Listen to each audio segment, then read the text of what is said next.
The iPhone Air is Apple's boldest design refresh in years.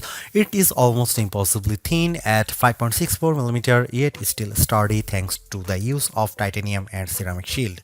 It is 6.5-inch ProMotion display and iOS 26's liquid glass makeover feel purpose-built for this form factor, even after a week of use. This still feels like Apple's most exciting design refresh in years. Battery life is solid, if not class-leading, and the single 48-megapixel camera limits flexibility, but for those who value design and portability above all else, it is sexy and stunning and maybe a new kind of pro. If you are following the Apple rumor cycle, we were all expecting an ultra-thin iPhone to be released, one that would potentially go thinner than the iPhone 6 or 6 Plus, be more stunning than the iPhone X, and offer a truly refreshed look and feel for the iPhone. The launch event's awe-dropping tagline set the bar high, and the iPhone Air cleared it with room to spare. It's not the first ultra-thin phone. The Galaxy S25 Edge measures in at 5.8mm, but it still feels as stunning, sleek, and sexy in my hand right now after living with it for a week as it did during my brief hands-on session following the launch event. It feels as exciting as the iPhone X in that it might give us the playbook for the modern iPhone going forward, or at least show us one half of the purportedly incoming foldable iPhone. The photos released by Apple and even those shot by me for this review only do it partial justice. The iPhone Air is the best representation yet of Apple's vision for an iPhone that's just glass. It weighs in at just 5.82 ounces or 165 grams, fully justifying the Air moniker. Much like the iPhone 17 or even Pro Max, it feels balanced, not too top heavy, not too bottom heavy. It's Goldilocks ergonomics. I don't know if I'd quite call it awe-dropping, but the thinness is the part that gets people excited. At its thinnest, the iPhone Air is 5.64mm or 0.22 inches, and the plateau only jutes out of a bit more. I was instantly wowed, and over the course of a week, I have really become accustomed to this look and feel for an iPhone. While conducting some testing over the week, I showed it to my brother and sister-in-law, who were both visibly impressed when holding it. They asked about durability and were a little stunned at the overall feel. Then came the questions about battery life and the camera, both of which I will address below, and whether the USB-C port was thinner. On that last point, it is still a regular USB-C port, but to fit it in this frame and get in this small, Apple's design team started by 3D printing a custom one. And given how thin this phone had to be, Apple went back to grade 5 titanium for the shell and sides of the device. To further enhance the looks, it has a polished finish. My sky blue review handset is different from the MacBook Air and iPad Air colors of the same name. It is a bit lighter and pastel-like. I really like it, and the Air also comes in light gold, space black, and cloud white.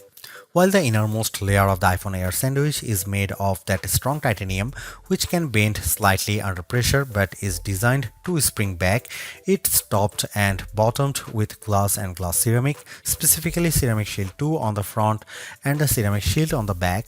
The rear, like the iPhone 17, is mostly frosted matte glass, while the top bump gets the glossy finish.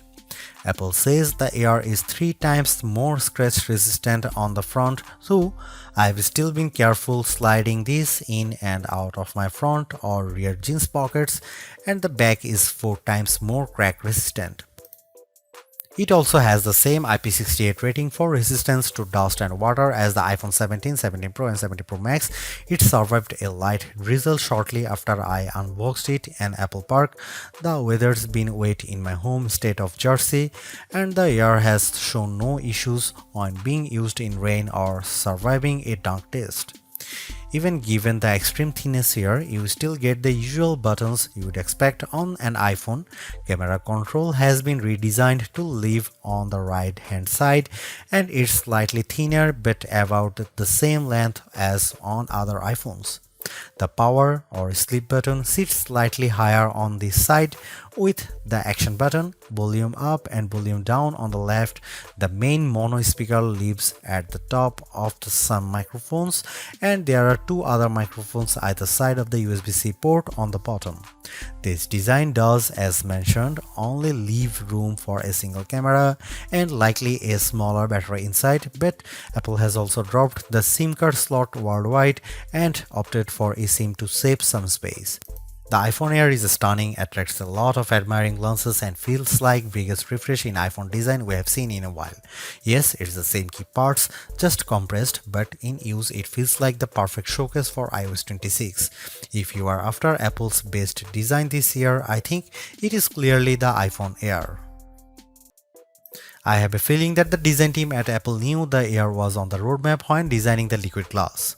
iOS 26 is running on the iPhone Air out of the box, and as on any iPhone, announces itself with a hello on the first boot. You will get a sense of the new translucent glass-like nature of the software pretty quickly. It's mostly visible in how notifications refract over your wallpaper or up top with whatever is behind the element. I especially like the way the bottom menu bars look like this, although legibility can be an issue at times depending on what's behind the element. You'll also notice a difference if you use light mode or dark mode. The redesign is only a portion of iOS 26 as Apple's latest OS introduces a number of new features. I am keen to put many of the new parts of messages to the test with my friends and various group chats. With the latter, you will now get typing indicators and you can set a custom background for any message group or individual. This will, I have a feeling, be an especially tough test for legibility with the liquid glass components. You also have the option to add polls in group messages, which is a fun way to decide on activities or maybe pick a restaurant. The phone app is entirely new, though you can switch back, placing your favorites up top, and below that is a combined list of outgoing and incoming calls, missed calls, and even voicemails. It can be a lot to process at first, but after months on the beta, I am more or less used to it, although I have switched back to the original setup occasionally, as the new one makes voicemails a little harder to track down. You can also use live translation during calls, which can be helpful for international travel, and I especially like the wait on hold feature.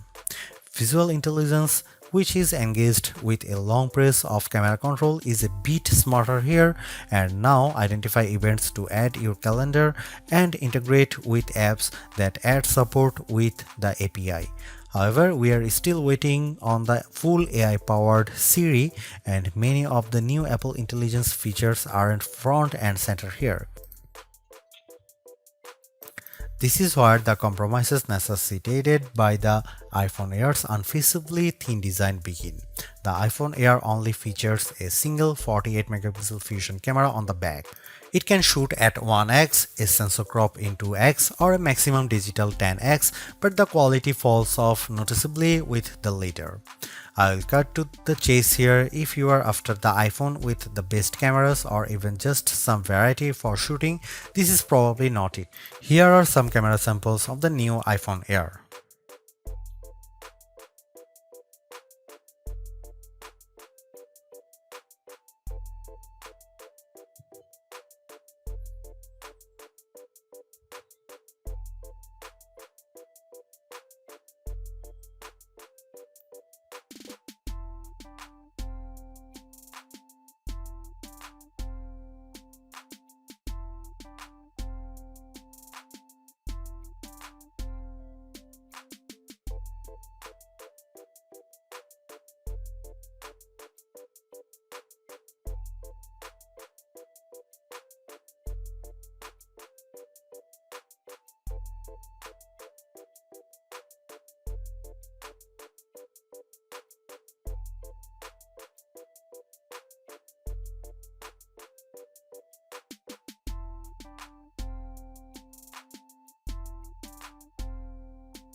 Powering the iPhone Air is Apple's A19 Pro chip, which is a step up from the iPhone 17's A19 and a slightly less powerful version of the A19 Pro in the iPhone 17 Pro and 17 Pro Max without the extra cooling technology.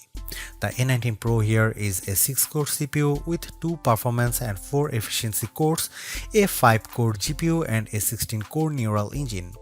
It's goodly faster than the A18 Pro or A18 found in the iPhone 16 Pro Max or 16, especially with various elements of iOS 26 including specializing a wallpaper and in everyday use. Compared to the standard iPhone 17, I would say performance is about neck and neck. The A19 Pro is arguably being used here to help regulate performance temperature. I did notice the iPhone Air heating up during the first few days while it was still indexing and charging, especially from 0% to about 50% before cooling as it slowed near 80%. It also warms up when multitasking with demanding apps at times.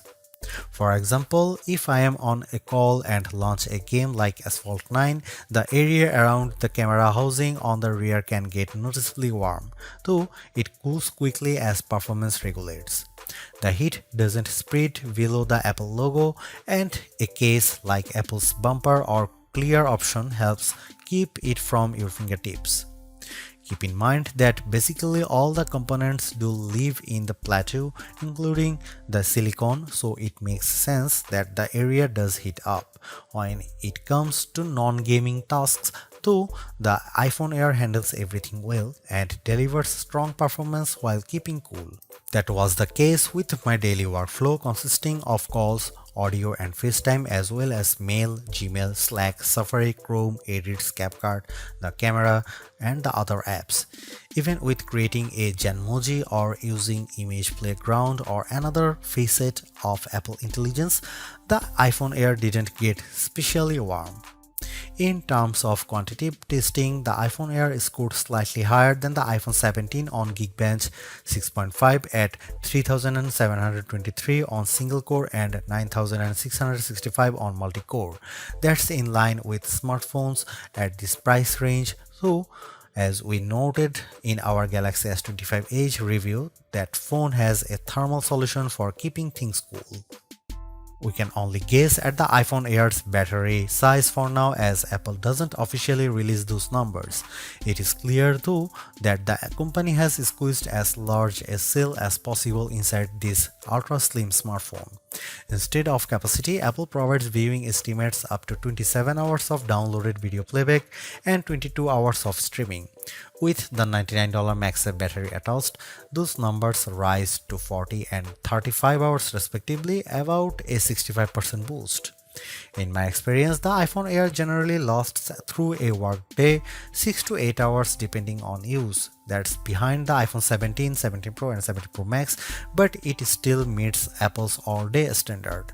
On the test, I took it off a charger at 7:30 am and it lasted until 5:50 pm or 10 hours and 20 minutes. At best, I recorded 6 hours and 35 minutes of active screen time. On average, I got around 4 hours and 45 minutes. During my first few fast charges, the top of the camera plateau and the area beneath it did get warm, mostly between 0% and 50% before cooling down. This isn't unusual for fast charging and reflects the component layout. Power users will likely need to recharge by the time they get home.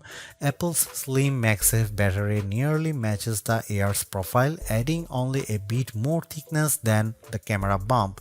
It recharges intelligently throughout the day, manages heat well, and uses pocket detection to optimize charging times. Optional, yes, but it complements the iPhone Air experience nicely. The iPhone Air delivers remarkable performance in a super thin and light design that's very durable. I especially like getting A19 Pro power in something this compact, but you have to make some trade-offs for the steep $999 price. You get only a single rear camera, which means no telephoto zoom, ultra-wide or macro shots, and while the Air's battery life is solid, it's a few hours behind the iPhone 17 Pro Max.